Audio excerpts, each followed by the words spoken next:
Hey guys, welcome back to the Music Hole. My name is Cole. Now today we're going to travel back to 1997 to talk about my personal favorite Nick Cave in the Bad Seeds album, The Boatman's Call. I love his haircut, by the way. But anyways, this has probably his most famous song on it, track 1, which is called Into My Arms.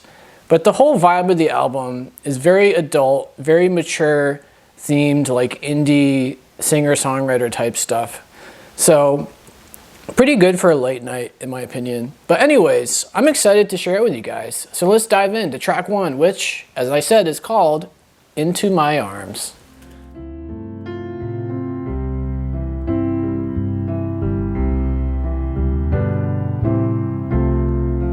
I don't believe in an interventionist God.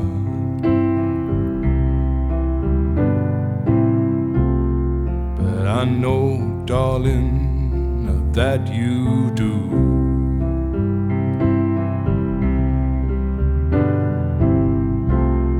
But if I did, I would kneel down and ask him not to intervene when it came to you. Well, not to touch a hair in your head, leave you as you are. If he felt he had to direct you, then direct you into my arms.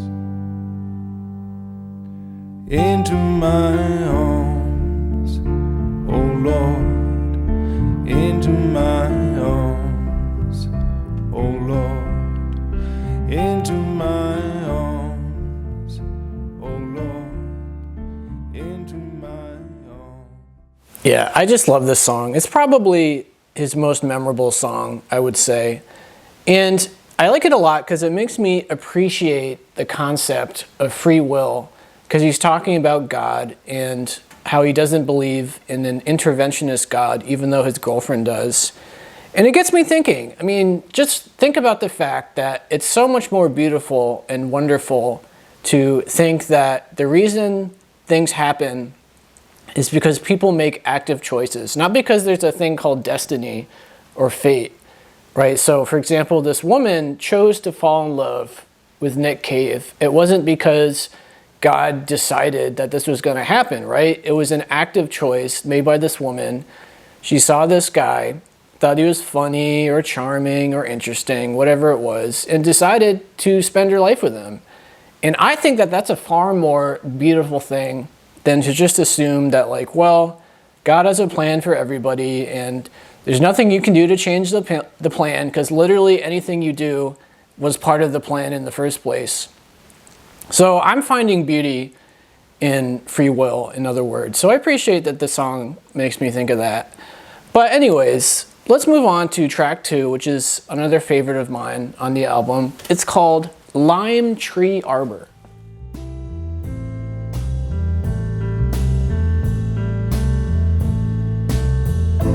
Boatman calls from the lake, a lone moon dives upon the water. I put my hand over hers, down in the lime tree arbor.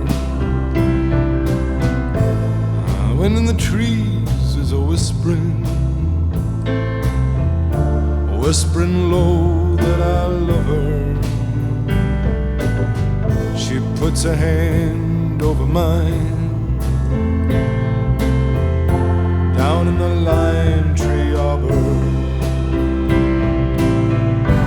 Every breath that I breathe, and every place I go, well, there is a hand that protects me, and I do love her so.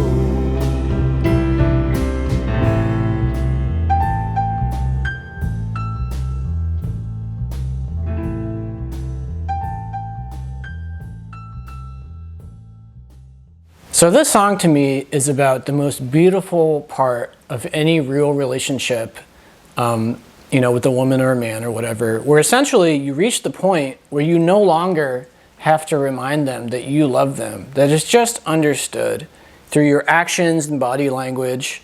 The other person just knows deep down within their soul that you're going to be there to guide them through the thick and thin.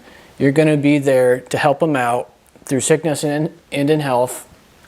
And I just think that's a beautiful thing because, at the beginning of a relationship, you're trying to prove to the other person that A, you're desirable and that you're worth keeping around, and that B, that you actually love them, that you have some romance and some spontaneity, and that you're going to be there with them, ideally until, death do us part, right, would be the ultimate goal.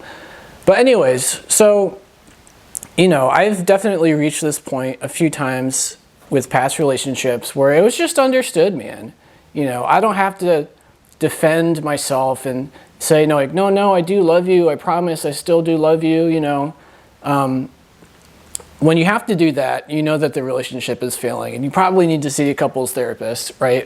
But it sounds like Nick Cave and his lady are just comforting each other, they're helping each other get through some tough times. It's just a really beautiful thing.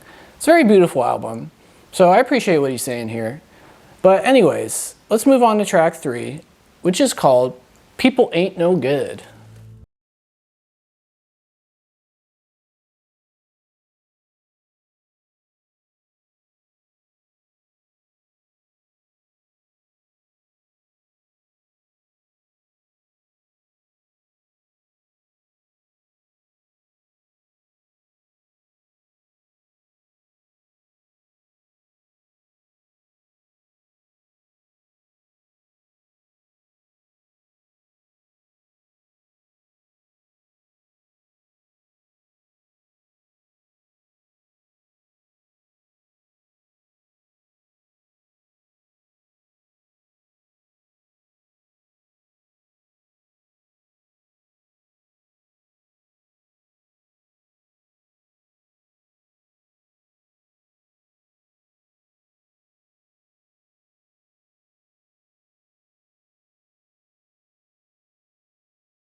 So good old Nick Cave, he's married the love of his life, and he's just wondering about life in general. He's philosophizing. He's recognizing the fact that even though in his small bubble, the world that he occupies, where he's got this loving wife and he's got friends and family who seem to be all very nice people, he's recognizing that the world is full of people who ain't no good, as he puts it, right? So in other words, if you really think about it, if you don't do things like read the newspaper and watch the news and catch up on current events or watch documentaries or whatever, in other words, if you don't do any of those things, the conclusion that you can probably draw is that the world is a nice place and people are generally good and everybody is relatively mature and adult. But as soon as you start reading about the world in the newspaper, which he on the song says he doesn't want to do, you start to realize the hard truth of the matter, which is that there are some really bad cats out there in the world, man. There are some evil people. You've got your criminals and you've got your dictators. You've got wars going on. You've got slavers. You've got all of these awful things out there in the world. And so if you just live in your bubble, you have no idea what's actually going on, right? I mean, I live in my own liberal city bubble where the only reason I know that there are people who like Trump is because of the news, and of course because he was elected, obviously. So it's interesting. You can choose to live your life in a bubble and not be aware of the evils of the world, or you can be mature and adult and inform yourself. So it sounds like on this song, he's just trying to, at least for a little while, at least, during the first few weeks of this marriage, he's just trying to imagine a wonderful world that he now exists in with his beautiful wife, and he doesn't want to think about all of the suffering going on. He just wants to have this nice little 2-week-long bubble where they go on their honeymoon or whatever. So that's what the song makes me think of, is, sometimes you have to just forget about the fact that there's evil going on. Sometimes you have to willfully ignore reality in order to have a good time in the present. Because, by the way, there are people who kind of get obsessed with tragedy going on in the world. There are definitely certain kinds of people who, are just worried. They just worry all the time because they're constantly reading about these horrible things going on in the world, and it really affects them, and it completely changes their attitude and their perspective. And I would consider that to be relatively unhealthy. Most people, I think the normal way of conducting yourself is to kind of just live in your bubble and every now and then acknowledge the reality of life. So hopefully that makes sense. But anyways, let's move on. Let's talk about track 4 next, which is called Brompton Oratory. I know God up in the sky, and no devil beneath the sea could do the job that you did, baby, of bringing me to my knees. Outside I sit on the stone steps with nothing much to do, forlorn and exhausted, baby, by the absence of you.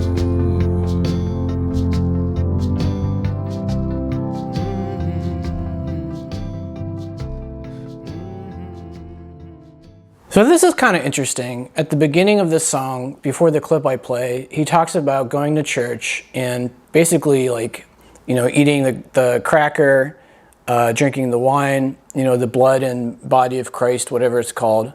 But on this clip, he's talking about how, I guess, the woman he married has left him, and he's just totally devastated. And, it sounds like when he met this woman and they were together for a while, she kind of got him into religion. And now that she's left him and he's feeling awful, he's just wondering about, it's kind of ironic in a way that he would suddenly become religious due to this girl, and then that same girl leaves him, and now he's in this really awkward position where he's still going to church, and he still kind of believes in God now, even though he was newly converted. And he's just in this weird state where, he's you could probably say he's been thinking about destiny and fate. And we acknowledged on track 1 how, in his mind, it's much more beautiful to think that this woman chose to be with him instead of God just deciding she was going to be with him. So, of course, the sad part is she chose to be with him, and then she also chose to leave him, which implies that he wasn't good enough, right? I mean, when somebody leaves you after they've been in a relationship with you, especially after they've been married to you, I mean, that's a pretty big psychological blow. At least it would be to me, right? Because basically what that means is this person liked you enough to marry you and be with you, but then you did or didn't do stuff that caused them to not want to be with you anymore, and to, now you're no longer even a part in their life. You're not even like a friend to them. You're just out of their life. It's a pretty depressing thought. So he's kind of struggling with this on this song. He's trying to find some solace with religion a little bit, but he's struggling. So I appreciate his struggle here, because we've all been there to some degree. But anyways, let's move along to track 7 next, I believe, which is called Where Do We Go Now But Nowhere. I remember a girl so very well, the carnival drums all mad in the air, grim reapers and skeletons and a missionary bell. Oh, where do we go now but nowhere? In a colonial hotel we fucked up the sun and then we fucked it down again. Well, the sun comes up and the sun goes down, going round and around to nowhere. The kitten that patted and purred on my lap now swipes at my face with the paw of a bear. I turn the other cheek and you lay into that. Oh, where do we go now but nowhere? Oh, wake up, my love, oh, wake up.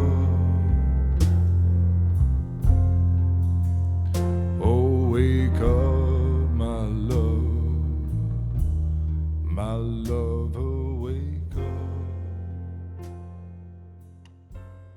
So this is a pretty poetic song, kind of open to interpretation in my opinion, but what it makes me think of is he's kind of talking about having this affair with this woman where they're like making love at a motel maybe from sun up to sundown, and things are really wonderful and intimate and exciting. But he's also going a little bit too deep, is what it sounds like philosophically, because he's recognizing that this is all just a temporary situation, right? They're not going to do this forever. In fact, if you want to go even deeper, any kind of relationship only happens because you're actively making it happen, right? As soon as you stop caring and as soon as you stop putting energy and motivation into it, it's gone forever, right? So in other words, even something as amazing as meeting some girl and making love to her and having this great time with her, even something as amazing as that is only going to last for as long as you make it last. So I often think about this in my own life, you know.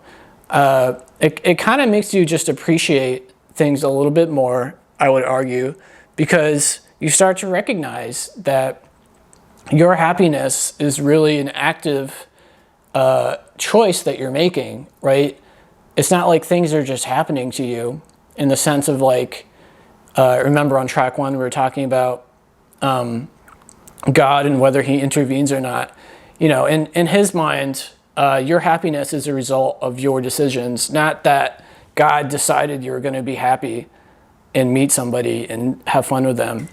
So I like that the song makes me think of all these kinds of things, because I think about them too, anyway.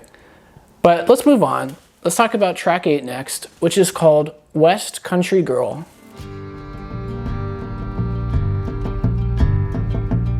The crooked smile and a heart-shaped face comes from the West Country with a bird sing bass. She's got a house, big heart where we all live, plead and counsel and forgive. A widow's peak, her lips I've kissed, a glove of bones at her wrist, that I've held in my hand, her Spanish fly and a monkey gland, a godly body and its 14 stations, that I have embraced her palpitations, her unborn baby, a crying mummy against the rubble of her body, the lovely lidded eyes I've sipped, her fingernails all pink and chipped, her accent which I'm told is broad, that I have heard and has been poured and heart and filled me. So by the way, the woman in question here is indie rock icon PJ Harvey, because they were together for a while. And this is a love poem, and it's recognizing the fact that, like, yes, they started out and they loved each other and they got married and now they're no longer together, and he's really sad. But apparently she got pregnant, and there's a whole new love brewing from a situation where the love was gone. And he's just kind of thinking about how miraculous that is. How you can have a situation where two people no longer love each other, and yet you can still produce something, the baby, that is now full of love, right? Because that'll unite them. And obviously, a parent's love for their child is pretty intense in general. You know, there are outliers, obviously. But, you know, he's just thinking about the whole situation, how even though now they don't really love each other anymore, they can still work together to ensure that their baby is full of love, that their baby is loved, and that their baby has a chance, and that their baby is not going to be enduring like a broken home, so to speak. So in other words, he's just thinking about how weird it is, how you can love somebody so much to impregnate them, but then no longer be in love with them, and yet have this child that you both work together to help thrive, if that makes any sense. So, you know, I kind of like where he's going with this in that regard. But anyways, let's move on to track 9, which is called Black Hair.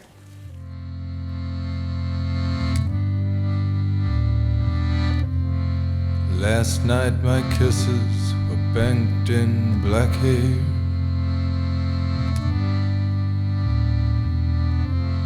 And in my bed, my lover, her hair was midnight black.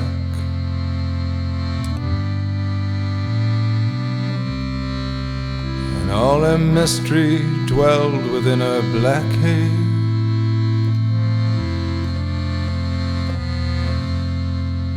And her black hair framed a happy heart-shaped face, and heavy hooded eyes inside her black hair.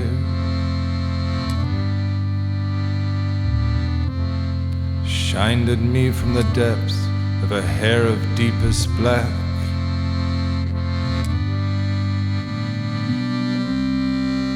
While my fingers pushed into her straight black hair,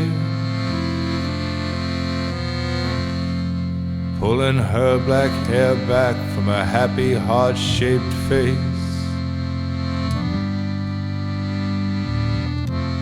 to kiss her milk-white throat, a dark curtain of black hair. Smothered me, my lover, with her beautiful black hair.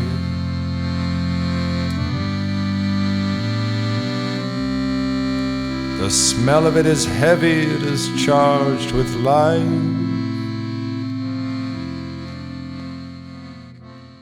Yeah, I think this is a really clever song, because basically what it's about is he's remembering PJ Harvey, he's remembering their time together, and the only thing that really sticks out to him is her black hair. And all the times he lay with her and smelled her black hair and felt it and all this kind of stuff. So in other words, what he's really trying to say is he's not remembering her as a person in, like, you know, intimate moments they have that weren't physical, you know, because emotional intimacy is one thing. In other words, his attraction to her was totally physical. It wasn't because she was really interesting or funny or smart or anything like that. So he's kind of realizing through this song that that's probably why the marriage broke up, was because he was in it for the completely wrong reasons. I mean, obviously you want to be physically attracted to your partner, but if that's the only thing drawing you to them, then you're pretty much doomed to fail, I would say. So this is a very mature song in that regard. He's finally realizing what actually happened, probably, why she actually left this guy. So hopefully he's learned something from this and is going to apply it to any future girlfriend or relationship situation. and this is definitely something that I've been guilty of in the past, where I was just so fixated on like the physical attraction that I had with somebody that I didn't really pay attention enough to, the other kind of chemistry that's involved in a relationship, like emotional and psychological, and how do we laugh together, and do I find them interesting or funny or whatever it is. So I like this song quite a bit. It's very mature, it's very adult, and I dig it. But anyways, let's talk about the last track that I have for you guys, track 10, which is called Idiot Prayer.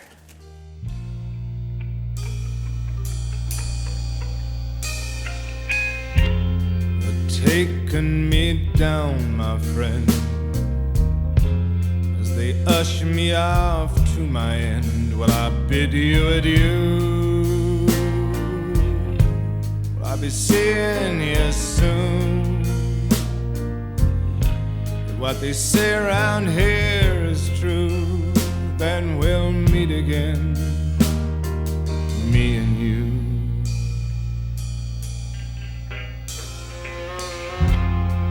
Time is at hand, my dove. They're gonna pass me to that house above. Is heaven just for victims, dear? Where only those in pain go. Well, it takes two to tango. We will meet again, my love, I know. Again, a very religious theme song, because obviously he's in love with somebody and he's just wondering, as we all do, if there's an afterlife. Am I going to see my loved one again? Or, is my death like the start of a whole new beginning? And honestly, in my opinion, I think it's probably better that you don't see the people that you know and love after you die, because otherwise you kind of know what to expect. There's no newness to the experience. I mean, like for example, if I had the option to be immortal, in my opinion, that would be a pretty terrible thing to be, because obviously all your friends and family would die, and then you would just get sick of life. You just get so bored, because there's only really so much that you can do. I mean, let's back up a little bit. So you're immortal. I'm not also saying you have infinite money. If you had infinite money, then okay, maybe that would be fun, because obviously you could do literally anything you want. But if you were immortal, basically you still have to work a job every day. You probably wouldn't be able to do everything you want. And the only way you would die is through some horrible event, like getting murdered or the death of the sun or whatever. So anyways, that's a little bit of a tangent. But the point is, what I'm trying to say is, I feel like the concept of heaven, in the sense of like when you die, you meet your friends and family and loved ones in the afterlife, this seems kind of boring to me, a little bit. I would argue that. I would much rather have a whole new experience personally. I mean, maybe I'm in the minority there, but I'm curious, what do you guys think? Would you rather see your friends and family after you die, like Nick Cave wants to, or do you want something new like I want? I'm curious. But anyways, so that's the Boatman's Call. Again, just a really cool, mature, adult-themed singer-songwriter type vibe, very late night, very introspective. Maybe there are like a couple weaker songs-ish on it, but mostly it's a really interesting album. I like it quite a bit. It's my personal favorite Nick Cave album, for sure. But anyways, hopefully you guys enjoy it. Let me know in the comments what you thought about it. And if you enjoyed my take on it, please leave a like and subscribe. It'd really help me out. But yeah, that's the Boatman's Call. Check them out and have a good one.